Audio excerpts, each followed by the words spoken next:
I'm having dinner at a place on Sunset called Bird Street. Okay. It's this cool restaurant, and I'm there with my wife and some friends, and we had a really nice dinner, and we're leaving, and we're almost at the door to get in the elevator to leave. Yeah. And the owner comes running over. He says, "Hey, Richard, I know you're leaving, but there's someone else having dinner here, and he would really love to meet you and say hello to you." Wow. And I said, "Oh, okay." And I thought it was just somebody who liked what I do, a fan or something. Yeah. So I was like, "Yeah, sure." So he walks me around the corner, and as I go around the corner, I see this guy stand up, and my brain goes, "That's Bruno Mars." Oh, wow. And I'm thinking, it can't be, I'm not computing. I'm thinking, wow, that's Bruno Mars, not thinking that that's who he's taking me to see. Right. And Bruno comes over and he gives me the biggest hug. And we sit there and talk for a while. And I think that when somebody asks me this question, they say, whenever I'm doing an interview and somebody says, "Who do you think is the person, the talent of our time?" Yeah. I don't think that there's anybody on the planet more talented than Bruno Mars. You got that right. And I've been saying it for years and years. Yeah. Come to meet him, and he's such a gentle, sweet soul and funny. And we text each other every once in a while now. And we keep threatening to get together to actually have dinner. But I feel embarrassed that until recently I didn't know. I knew that you guys had worked together, but I didn't know that you came up with the name Silk Sonic. Please tell me how that happened. Oh, man. Well, first of all, Babyface, right? Yeah, of course. And, I came up, I was good at coming up with names.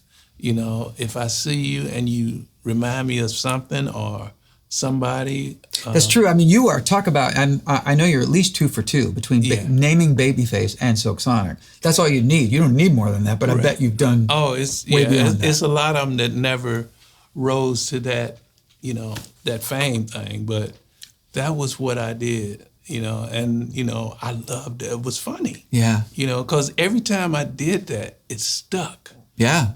For some reason it stuck. And it's funny you mentioned Bruno because, we just came from Vegas. Yeah. And he invited us down to to his place. Yeah.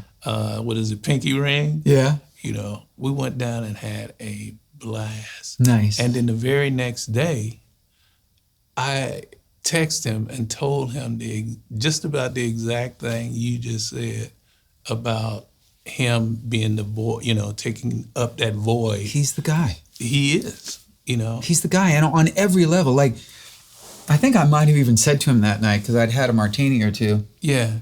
I told him how much I loved him. And I have talked publicly about that for the last, I don't know how many years, since he's become a star, ever since he became a star. Yeah. And he's looked at me and he said, "I know you have, because it's gotten back to me." He said, "I've had people tell me that you've said really, really beautiful things about me, and I'm really grateful and everything." And he's such a charming, humble guy for as gifted as he is. But I said to him that night, "I really should hate you because no one should be allowed to be that talented." Yeah. It's not just that he's not a great singer. He's like my favorite singer. Yeah. Wow. And his guitar playing. He's a great drummer. He's an amazing dancer. He's an incredible songwriter. He's one of the greatest performers. Yes. He is and he's funny. You put him in a skit on SNL, he's going to crush it. Yes. He's so gifted that I feel like he's a little annoying. Yeah. You know what I mean? I Like, see that. nobody should be allowed to be that talented. Yeah. But, he's so dedicated to what he does. Yeah. And there's no really distractions when he's in that, as far as when he gets down to really doing a song or doing music, there's no distraction. Yeah. He's just dedicated to that, what he's doing, and I just had another feeling for him because I know the pressure that he got to be going through. Yeah. And I got a chance to be close with him and him saying, not in a whole lot of words, but in a few words, how great it is, but also how deep it is. And he don't have nobody to talk to about it like that, you know. And well, you're that for him. Well, kind of, but, you know, it's like he don't trust nobody. Yeah. You know, and then that made me think about James. Right. You know, it don't get no, right. You know, it's like when you like that, you know, it's like you have to be so careful and cautious, you know. He know he's, you know, good at everything, but when you say great, that hits him, I think, a little different. Yeah. You know, a little different because, you know, he grew up on all these greats.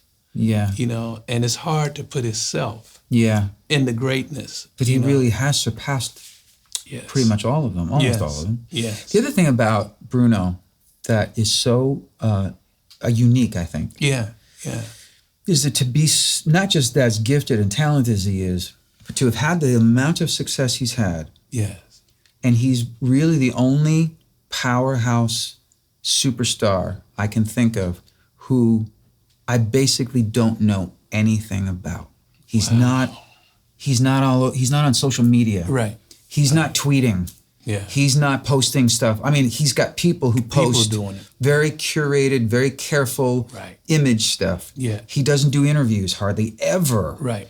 You don't see him. I don't know what he has for breakfast. Yeah. I don't know, you know, what his thoughts are on manifestation. Yes. Yeah. We pretty much everyone else in show business. Yeah.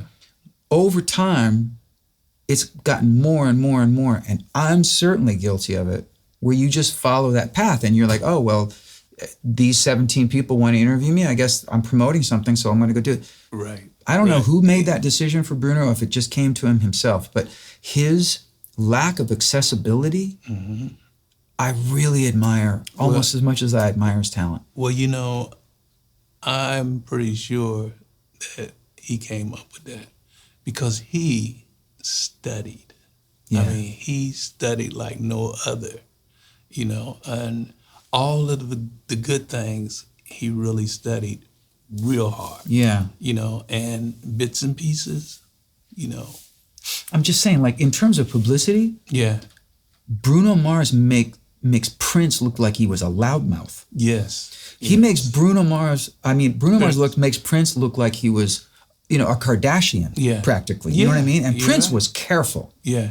But Prince was out there. If I go on YouTube, I can see plenty of Prince interviews. There's hardly anything on Bruno.